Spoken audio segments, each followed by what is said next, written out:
All right, welcome to episode number 2 of the Soul Led podcast. And this is my very first guest, which is Kara Davison. So welcome. Hello. And Kara has been in my life probably for 2 years now, 3 years, Maybe even 4. Right? Yeah, because you taught me my very first course on, I think it was shadow work. Oh, yeah, yes. shadow workshop. Yeah, so it's like probably 4 years ago. Man, time does not exist. So I thought she would be a great one to have as a Soul Led on the Soul Led podcast. It's my very first guest. Because she has taught me so much in so many different ways, in the spiritual world, with my pregnancy, after birth, with the technology piece, like so many. So yeah, she has got lots of tricks in her, I don't know, in her sack. I don't know the word. Spiritual toolkit. Yeah, it's just, in the spiritual toolkit. It's perfect. So without further ado, here is Kara. Welcome. Thanks, Paige. Thank you for having me too. So let's talk about first who you are and what it is you currently are doing. Okay. It's like I always have such a hard time with that question. It's like, when you have to even write your own bio and stuff, it's like, how do I put into words? So I guess I would say, I do healing work. So I work with people one-on-one. I work with people in workshops or retreats or like online courses, in-person courses, but really, with the intention to assist people in their awakening journey. And I'm a homeopath, and I've worked as a doula and a midwife assistant, and I've, owned my own business before, so I feel like I've sort of dipped my toe in a lot of different areas, but each area is definitely anchored in the same theme, which is encouraging people to like step into the truth of who they really are. Yeah. Beautiful. Yeah. So going back a little bit when you were just talking about your awakening. Yeah. Let's dive into that. So Yeah. What did that look like for you? Because I know many people are going through it right now. Mm-hmm. I personally think it's an ongoing thing, Mm-hmm. right? Sometimes it's spontaneous, sometimes it lasts forever, Mm-hmm. sometimes, right? So, but your very first one, let's go back to the very first one. What did that Mm-hmm. look like to you? How did you navigate it? Right. So it's been from since I was really little, as far as I can remember back. And I can remember being really, sensitive to other people's energy, but at the time I didn't realize that's what it was. Like I could be around somebody and instantly feel their feelings or hear their thoughts or know what they were kind of going through. But that was when I was so young. And at that time, I grew up in the 70s, there wasn't a lot of language or support for anything that was like the invisible realms or, like the unseen world. The first time, I think I was about 7 or 8, and I had a premonition exactly right before my uncle. I was at my uncle's house, and we were just leaving, and I was in the car, and all of a sudden I flashed into the future, and I saw my aunt come out waving her hands to say to come back in, and then I kind of snapped back, and I was like, "Mom, wait!" And then all of a sudden my aunt came out, and so it was like I had a premonition that was really, really clear. And so I think that, all of that was it's just been sort of ongoing. Each age there was different things and different questions I would have, and I didn't ever have anybody that could really answer my questions. So I really, I would say suppressed it down for a long time. For sure all my teens, I suppressed it down. Yeah. So I think that really it was just, as long as I can remember, I've had this intuitive ability. I can feel people's energy. I can understand what's going on in their body or, what they might be experiencing. And then it wasn't until I went to homeopathic school that I really started to understand what was happening. And that was in my 20s. So, yeah. Were there any tools that you would find for yourself, like books, or there was a person that you would follow when you were younger? Nothing. I felt like there was nothing. I remember having a couple of people coming up to me and who now I can see were in we'll call it the spiritual realm, and even saying commenting on my eyes, or there's something about you, what's going on, and they would maybe ask me questions, but I didn't have the language or understanding even to know what they meant. Mm-hmm. I remember people talking about past lives to me and saying that they remembered me from a past life, and I was I don't even know what that, I didn't even know what that meant. Mm-hmm. So no, there was nothing. Not a single person. So what did you think for yourself? Did you think am I crazy? There's something different about me. I'm alone. Yeah. Like, I thought how all did that. you? I thought I was crazy. I thought I was losing my mind. I thought there was like actually something wrong with my mind because like it felt like it turned into like almost paranoia sometimes because of the feeling of energy or a presence around you, and like not understanding what that was like what's happening, you know? And I guess the only context I would have had at that time were like ghosts, you know, or hauntings, like stuff like that. So it wasn't, it was, anything I would have learned was more fear-based rather than, you know, being able to open up to, you know, the spiritual world or the unseen world. Yeah, it was weird. Wow. Yeah. So when did you finally kind of come into like, you said it was when you went to homeopathy. Is that? It was actually, I was 19. I read the Celestine Prophecy. Somebody gifted me the Celestine Prophecy when I was 19, and I read it, and all of a sudden I was like, oh, everything made sense then. I was like, I understood synchronicity, I understood coincidence, I understood energy, like everything just clicked. And then it was like, oh, I get who I am now. Like it was that.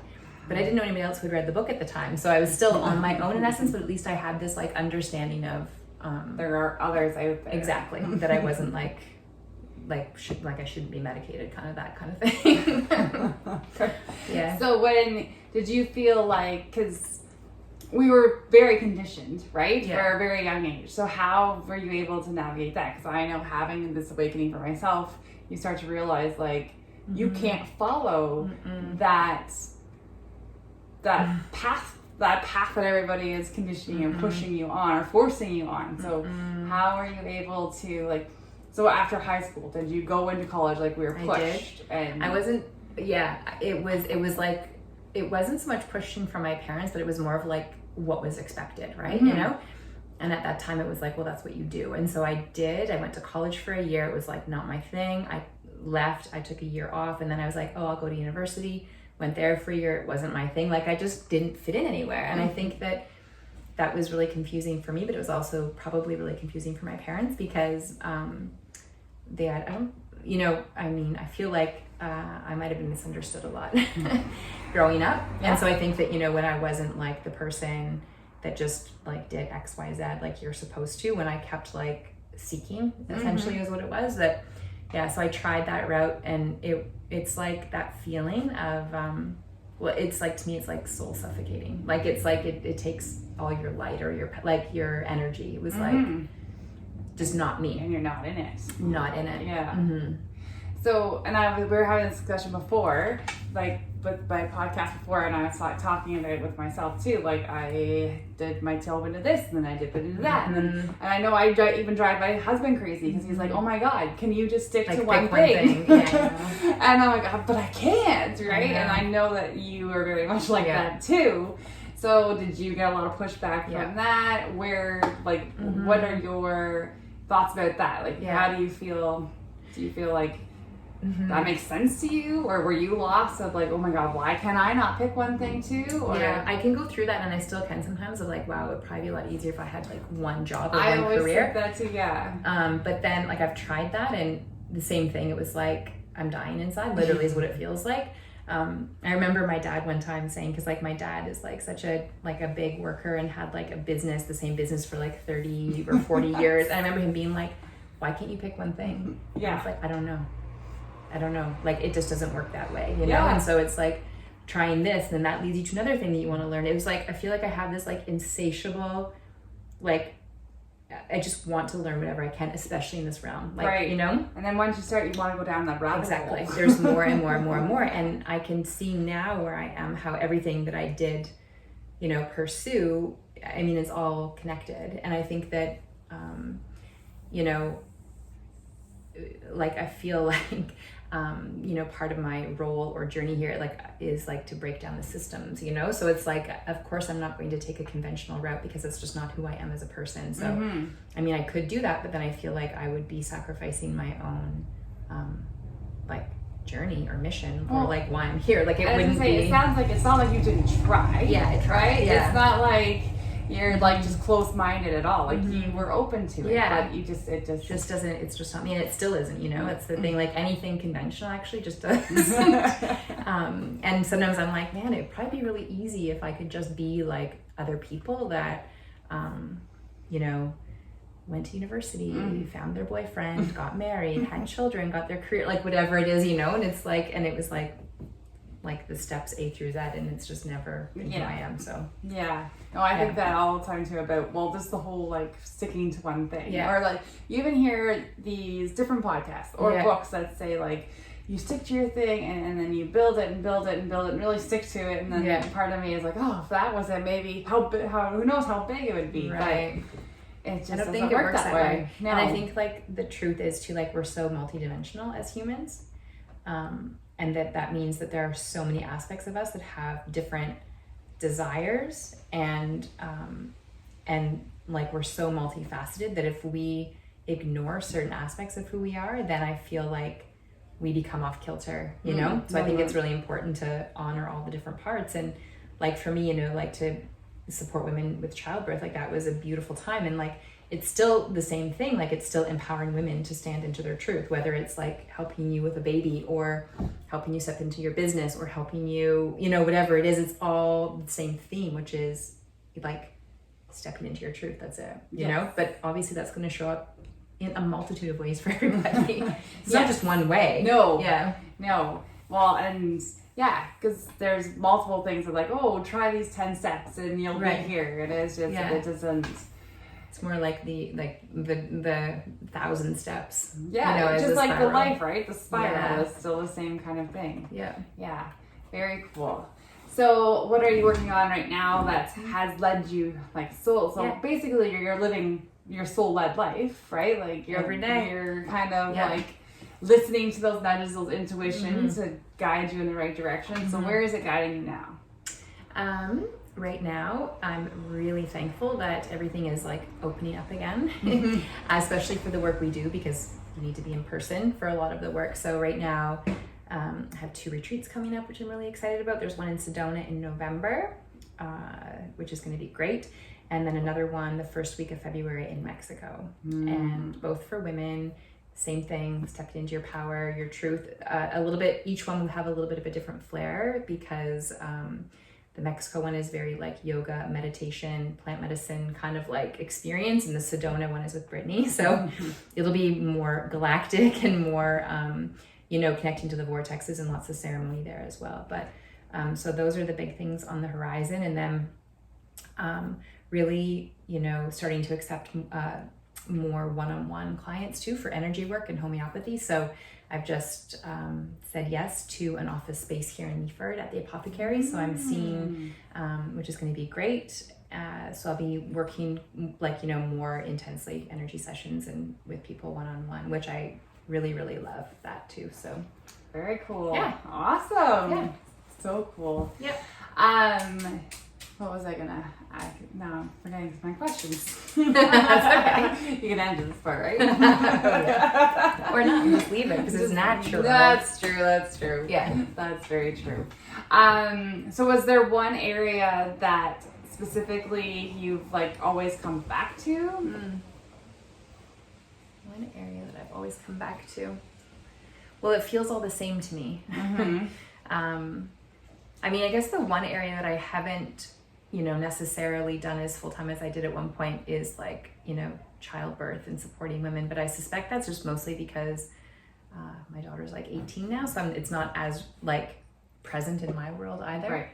But I would say that the one thing I keep coming back to is probably, well, no, it's all the same. It's all the same to me. It's all the same work. It's just like a different face. Yes. Right? Like a different modality, but not even modality. It's just a different service or offering. Right? Yeah. And I guess it kind of goes back to what you were saying before. Like the root is for people to step into their power and do like be their authentic self, whatever that looks like. Yeah. So for them to lead their own soul-led life, right? Yeah. To encourage that. So, I mean, in whatever way that comes, I actually mostly just like see what comes to me or who comes to me, right? So it's like trusting that path of like, you know, rather than pushing too hard, it's like being open, you know? And I feel that, you know, one of my biggest like prayers or intentions over the past, you know, 3 years has been really just to be of service, to be able to show up for people and to trust that like anyone that I'm meant to connect with will just show up, you know? And I really like that. And then you see what they are looking for, what they need, you know, and I'm actually glad you brought that up. So again, in our conditioned society, we've been told that you gotta keep busy. Yeah. Like busy is success. Yeah. Busyness equals success, right?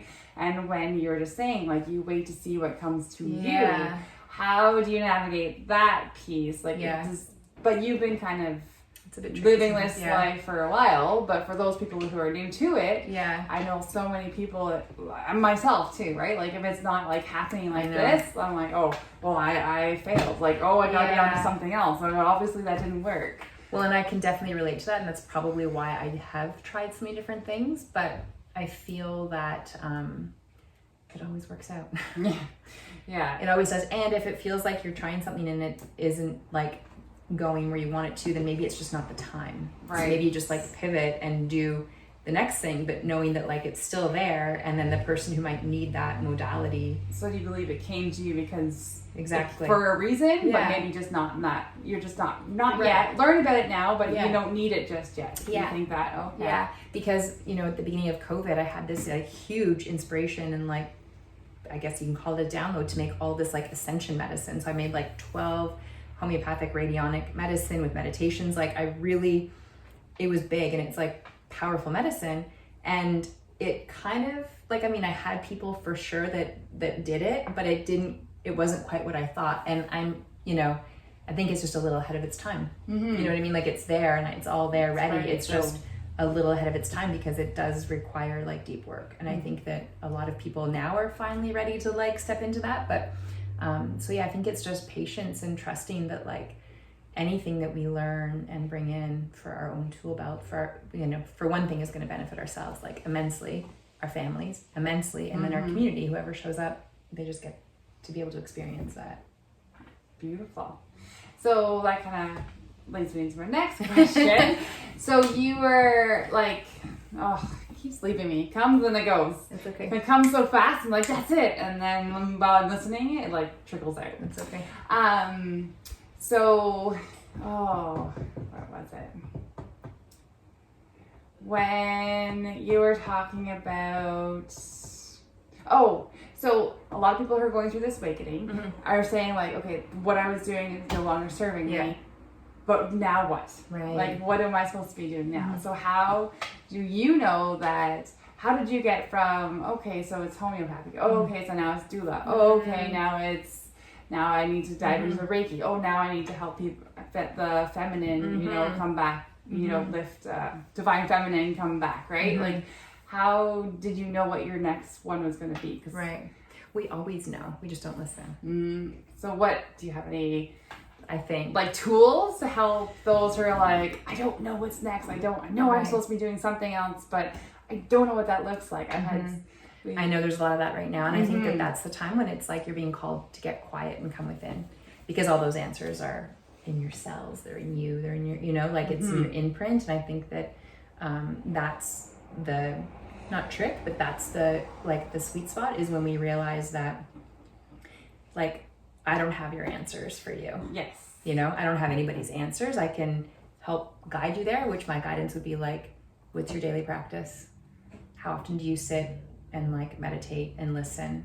How often are you connecting to the earth and listening? It's like getting rid of all the noise. Like how often do we do that? And not very often do we do that. And I think that that's the most important thing, because that's where the answers are. The whispers, you can hear them then. It's like letting the screens go, letting the like household duties go. And even if it's like 15 minutes a day, it makes a huge difference, because you're taking the time to say, I'm going to connect to the divine, to source, and I'm listening to what's next.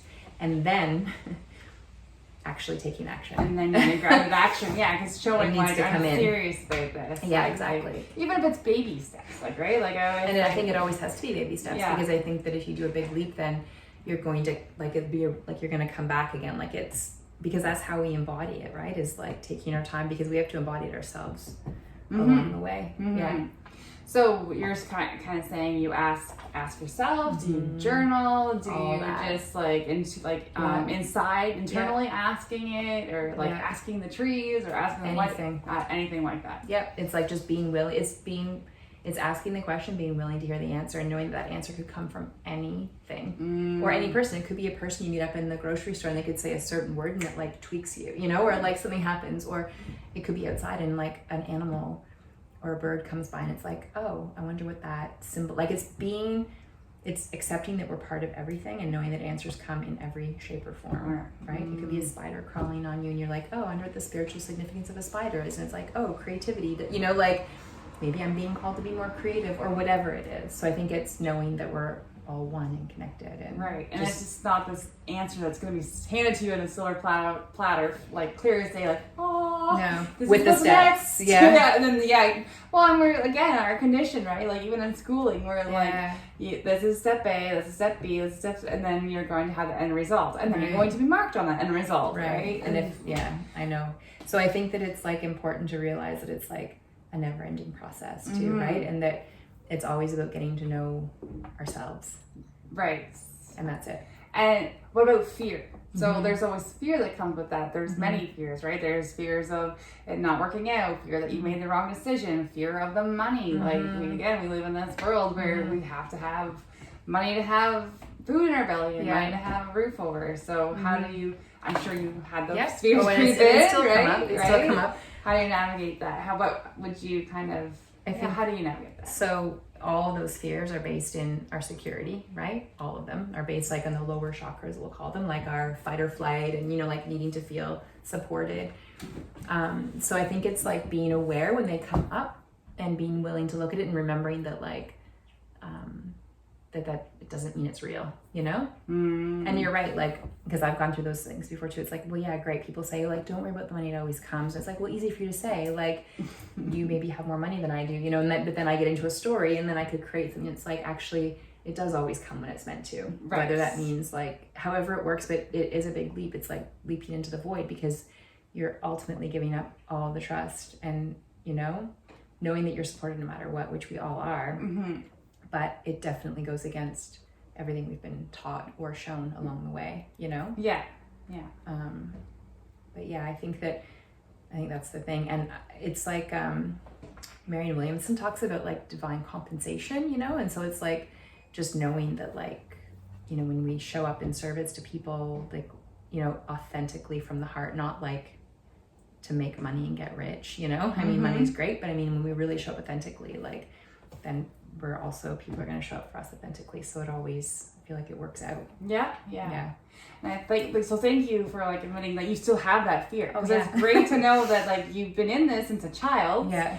You really dove into this since you're 19 years old. And like, it still happens. Like, it still arises. It's just part of that human experience here is that the ego wants to make sure we're safe, right? So it's part of it. But yeah, that's good to know because a lot of people are like, well, how do you like? Oh, I mean, I still go through it too. Like, I haven't gone through. I mean, I've been in it for like 6 or 7 years, not that long, but it's still like a constant fear just creeps in all the time. Yeah. It's just learning how to navigate it, see it, acknowledge it, and I think be willing to let it go. I was gonna say, does it get faster? Yeah, for sure. Like a lot faster. I was gonna say, I feel like I'm able to let it go a lot quicker the more the practice, right? As long as you're being the witness, right? Like if we can eject it and just look at it and be like, oh, I see that it's happening right now, and yep, I've seen that fear before, and now I can choose a different thought. You know, like it's just free will choice, right? Of like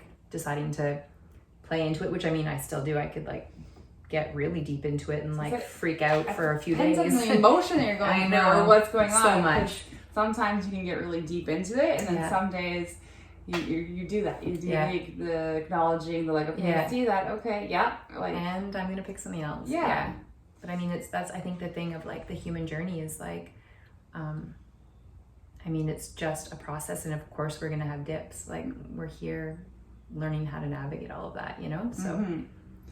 That's beautiful. So you've got lots of things coming up. Yep. And we'll make sure that if you guys want to know any of that stuff, we'll kind of have, I don't know, show notes or something. Yeah. Or links something. Or something. Yeah. So that you can check out Kara. She's got her own website. She actually is part of a really cool mystery school. That's really Lotus, Lotus, which is really cool. I went to one of their retreats back in was it April now? It was so beautiful. I was young. Yeah, it was a good one. Yeah, so that'll be really cool if you guys ever want to check out that. There's lots of good stuff on that website as well. All right, so one more question. Okay. I don't know how long it's been, but it'll be perfect. Perfect. I could keep going, but I want to make sure that they're like somewhat short so that everyone, because I'm sure I'll have you back. All right, I'll have you back again because I know there's a billion other questions that I can walk down. So, but if you were to breathe down, go within the soul, what wisdom does your soul have for everybody right now as a collective? Two things. The first thing is like illuminate yourself. Like the light always wins. The light always wins. That's a big motorcycle driver. So I would say like trusting in who you are, and with that light is also like love is like the foundation of everything. Capital L love, right? Like that feeling of like coming into that self-love practices, love for the planet, love for each other. And so like being able to really meditate on that and knowing that like the light it's perfect. We're all going to be great. Perfect. It's all good. Love it. Yeah. Actually, I have one more question. Yeah. What does your daily spiritual practice look like? Okay. So that you stay in that soul life, so you stay in alignment. Right. What does it look like for you? Okay, so it does this is my ultimate daily practice, which sometimes I sleep in, so it doesn't always happen. But it would be to wake up by 6 or 6:30 and to sit. I have an altar in my bedroom, and I have like, my crystals, candles, all of the things, and it would be to sit there for like at least 20 or 30 minutes and just like be and listen. Silence? Yeah. I sometimes listen to a meditation. I have a couple of meditations that I absolutely love that have been game changers for me. So I'll listen to those sometimes, and then and they're just like a 10-minute or 12-minute meditation. Then I'll just listen to music, or I'll do nothing and just be in that space. And then that's when I might pull cards that day. I might journal. It's like each time I'm there, it's remembrance to clear my energy field. That's the biggest thing right now, is like to keep clearing, because I feel like we're so inundated right now that it's like constantly like letting go of all the things that you are not. Excuse me, as I burp. Letting go. Yeah, exactly.